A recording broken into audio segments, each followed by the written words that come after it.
pempo. Ndikupemba mundipase chikulu pililocho kuti kwala kwanu kuse ndione ng'ombe yanu. Muzi wakufaka kwanga, muzi wanga wazanga, mbele ndili kupembera mbuyemu yange pempo.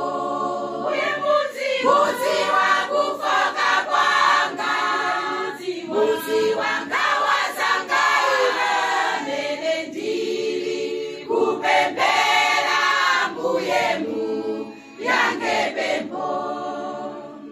Ndikupemba kuti moyo wanga uzichepese, mundiveke ndichifaso chitoya nundigwire.